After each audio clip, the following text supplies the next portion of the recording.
It seems like my mother-in-law caught wind of the fact that we'd bought a house. She called out of the blue with a shocking proposal, and on the other end of the line, I could hear my sister-in-law's laughter. My mother-in-law was excitedly suggesting that she move in with us. Does she really think her laughter goes unnoticed? Honestly, the idea of living with her, and the rest of the family, is the last thing I want. I thought Mason felt the same way, but now that they know about our new home, are they assuming we'll all live together? The thought of Mason agreeing to that fills me with dread, but I'm determined not to let them manipulate us. If this is their plan, I'll be ready to turn the tables.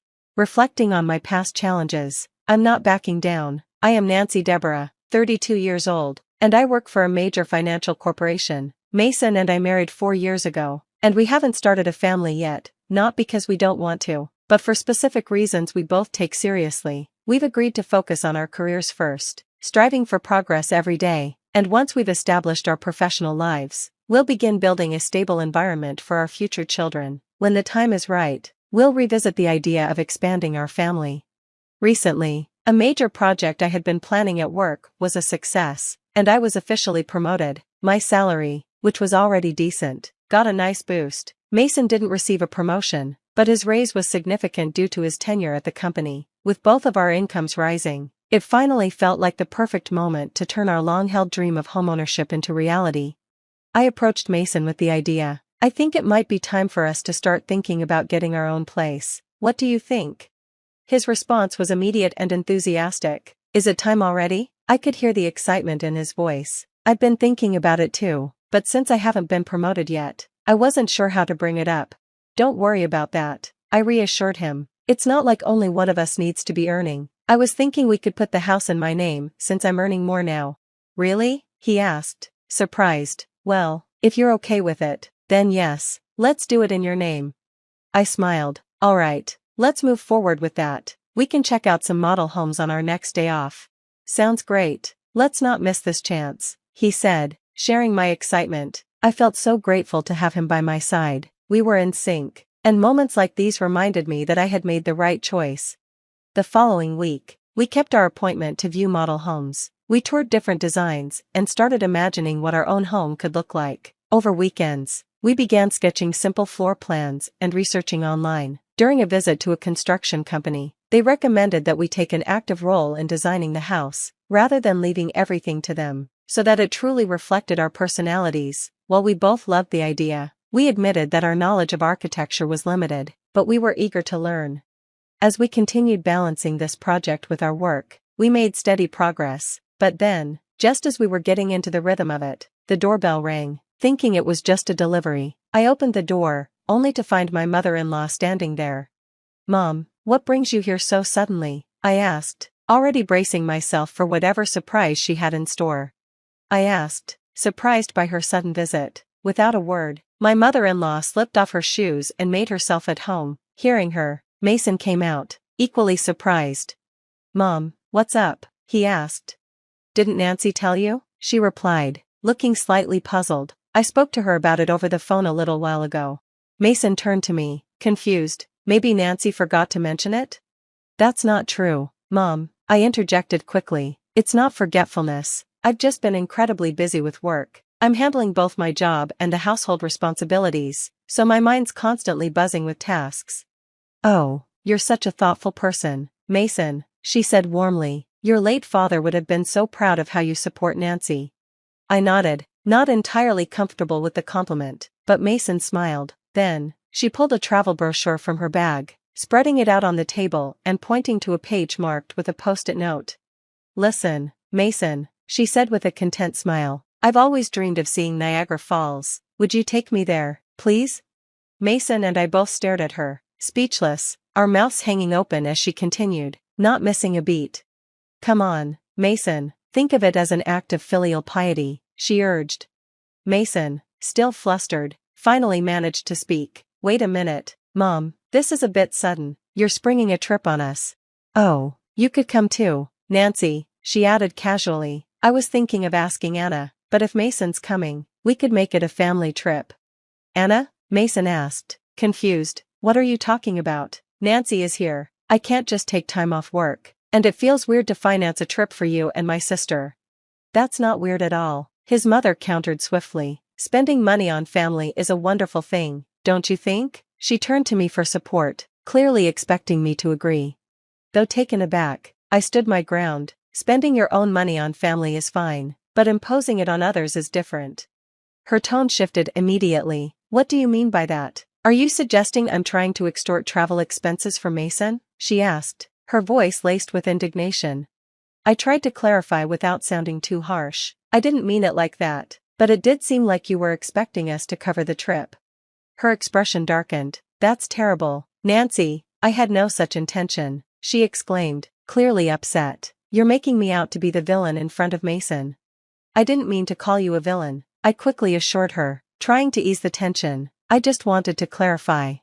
I responded truthfully to her question. Okay, there's no need for excuses. My mother-in-law's eyes narrowed, her icy glare piercing through me. Why are you so heartless? You must not like me, do you? She accused. This wasn't the first time such a situation had unfolded. Whenever she visited, she always seemed to find a reason to ask for money, which she would then squander, often with Anna, Mason's sister. While the idea of supporting family sounds noble, in this case, it felt more like extortion. The dynamic shifted when Mason, out of kindness, gave them money, but I've never been comfortable with his mother or sister's constant demands. Mason once confided in me that after his father passed away, his mother and sister became incredibly selfish. His father, who had died when Mason was in high school, had managed their finances carefully, but without him, there was no one left to keep an eye on their spending. This included recklessly using up life insurance money. Anna worked part-time, earning a modest salary, which left their financial situation precarious. This, of course, was their frequent excuse for showing up at our door, claiming that life was tough or that they needed a break, subtly hinting that they needed money from Mason. Before I married Mason, it seemed he was constantly at the mercy of his mother's demands. There was a dependency on the care she provided after his father's death, but since marrying me, Mason had begun to see their true colors. Although they often asked for money, he had been making a conscious effort to refuse. Recently, he had even started to assert himself more with his mother, especially in response to her spiteful comments like, "You don't like me, do you?" Or "Why should I be nice to such an uncharming daughter-in-law?" Mason stood his ground. "Just because you're my mother doesn't mean you can speak badly of Nancy. Didn't she just answer your question honestly?" "You're taking Nancy's side," his mother exclaimed, shocked. "What are you talking about?" "I think you're in the wrong here, Mom," Mason said firmly. "That's so unfair," she retorted, her voice full of indignation. "Surely Nancy must have poisoned your mind against me." "Poor thing, you were such a kind child before you got married." Mason, unwavering, responded, "I'm not saying this because of Nancy. I'm saying it because I truly believe it." His mother, clearly taken aback by his firm stance, was not used to being contradicted. Frustrated, she bit her lower lip before muttering, "Fine," and storming out of the house. "Nancy, I'm sorry," Mason said softly after a moment. "I always make you feel uncomfortable," Mason apologized once his mother had left. "No, it's okay," I reassured him. "Hey, you stood up for us this time." I smiled at him, trying to ease the tension. "Once we build our own home, we'll be further away. Maybe then we can minimize our interactions with your mom and sister."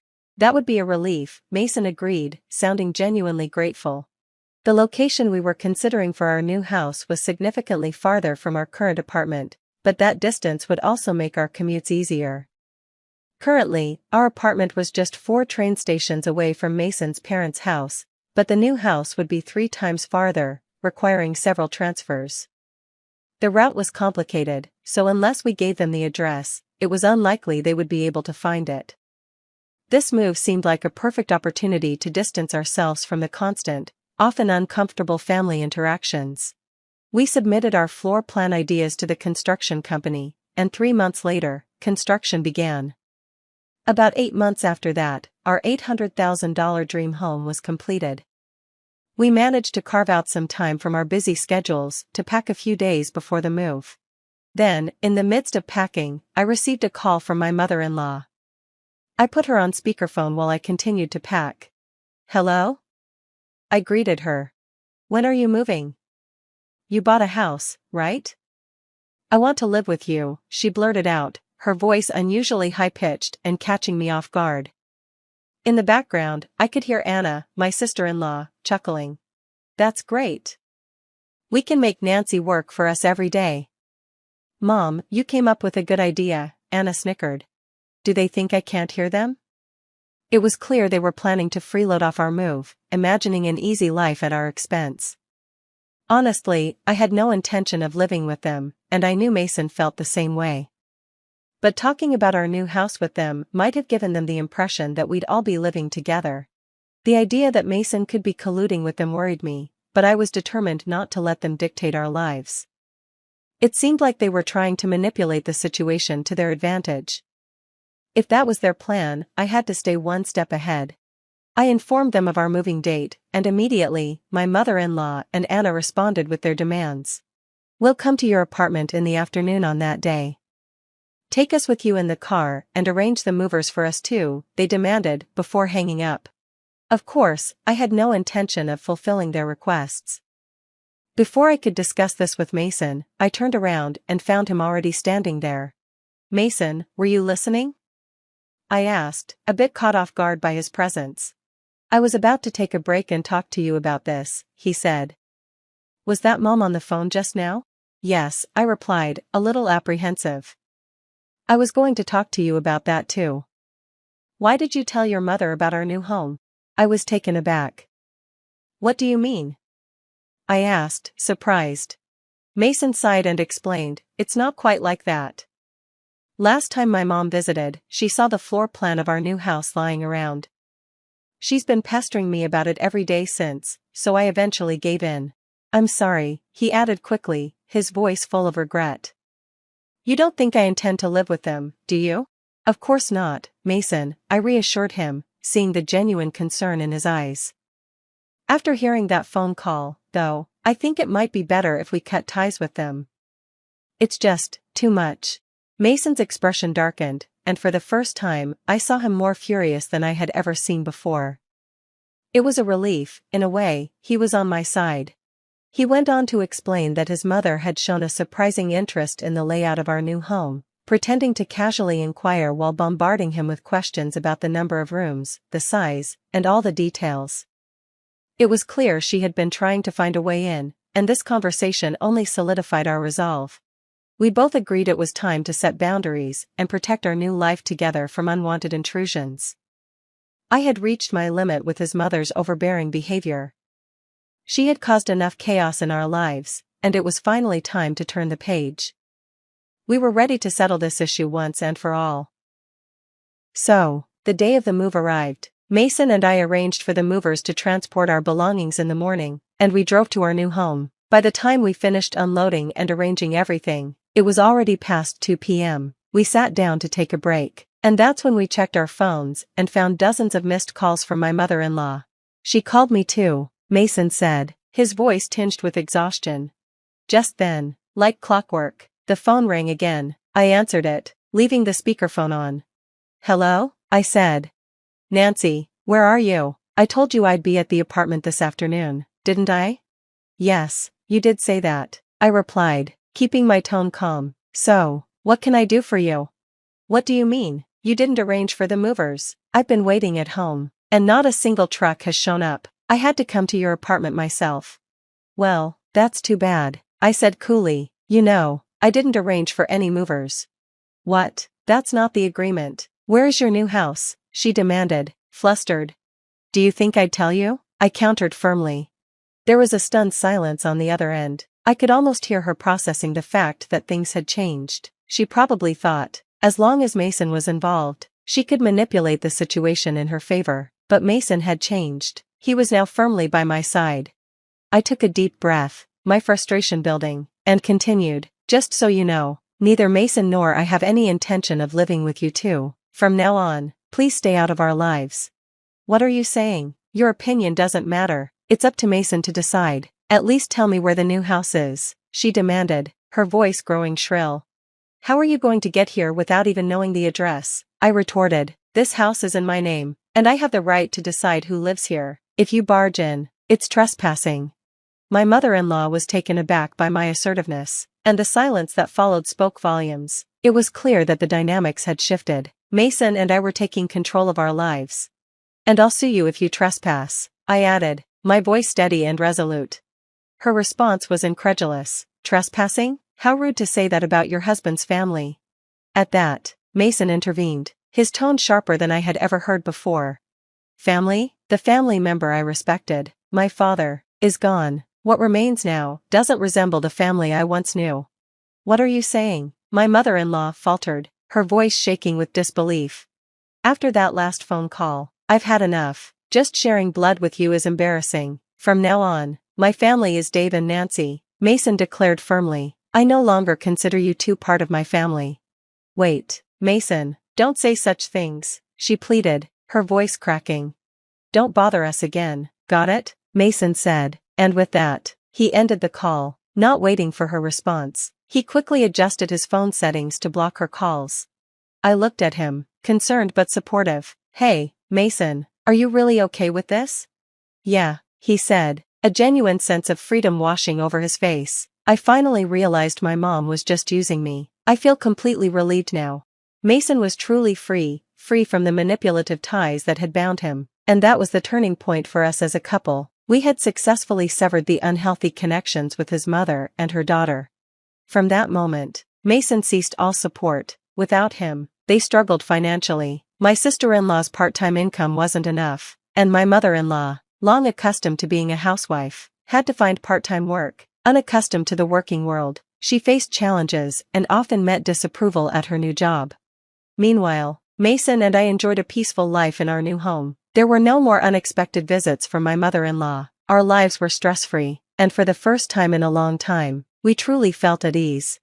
I'm endlessly grateful to Mason for believing in me and for his courage in cutting ties with his toxic relatives. Whatever challenges may come our way in the future, I know Mason and I will support each other and navigate life together as a united team.